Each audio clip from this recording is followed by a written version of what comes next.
With Uber's new women preferences, women riders can request a woman driver whenever they want. Like Amy, who's traveling solo in a city she's never been to before. Or Danielle, who works night shifts at the hospital. Or Kelly and Jana, who were way overdue for a night out. Because sometimes comfort comes from having another woman with you. Request women drivers with women preferences on Uber.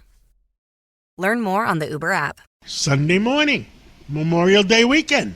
Well, we have with us Steve Fulop, and he was the 49th mayor of the Jersey City, so he knows how to be a mayor.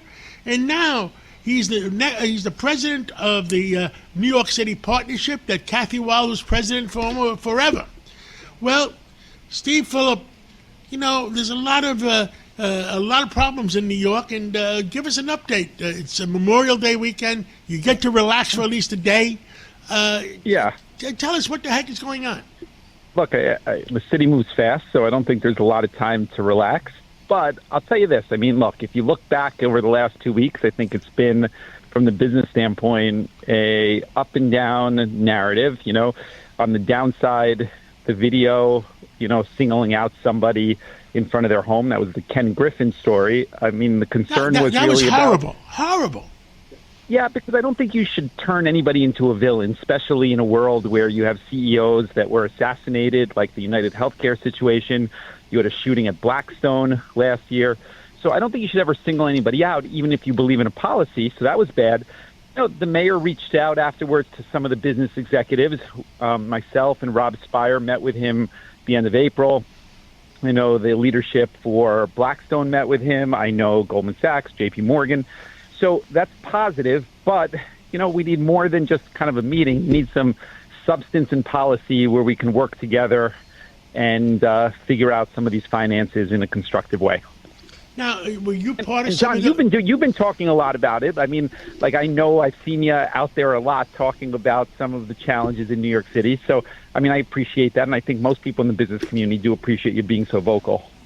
Well, I met with the mayor and met with his deputy mayor, and look, I believe in communications. I believe people should talk, that people get a better understanding of each other when they do talk, and I'm a talker.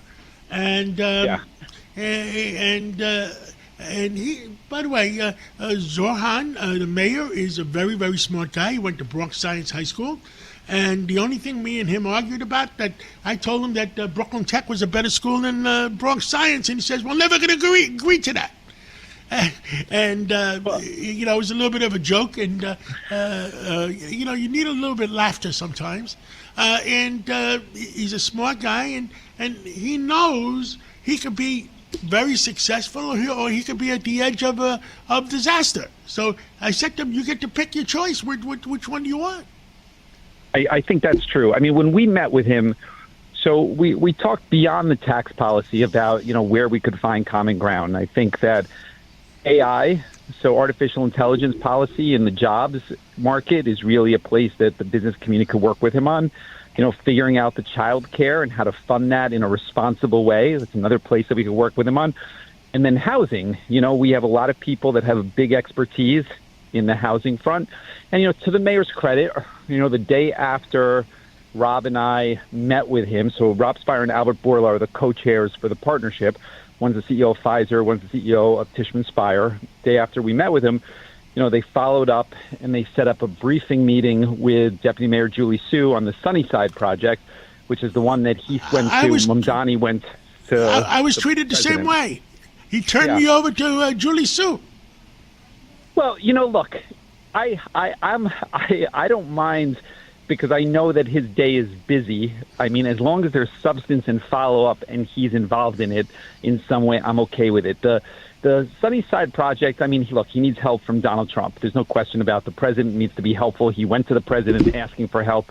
A lot of people in the partnership, and you included, have very good relationships for a long time with the president.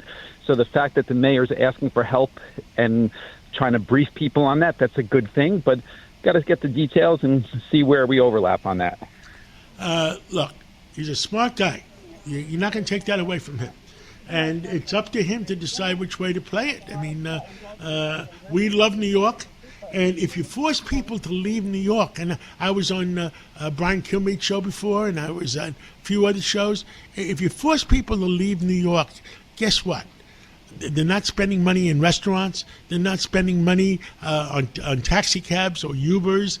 And guess what? You know who suffers? The waiters, the busboys, the cab drivers, the Uber drivers. Those are the people. And a guy like me, I'd probably spend $1,000 a day. And you know who gets the money? The waiters and the busboys, and they're going to suffer.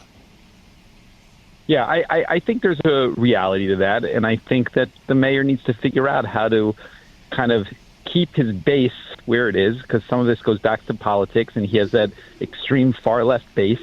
So he needs to, obviously, he made promises, which we understand, but at the same time, there's a reality of being the executive and the mayor and being responsible for certain outcomes that aren't necessarily realistic in the framework of a campaign. And so look, the homeless conversation and how to deal with encampments was a good example. There's a campaign.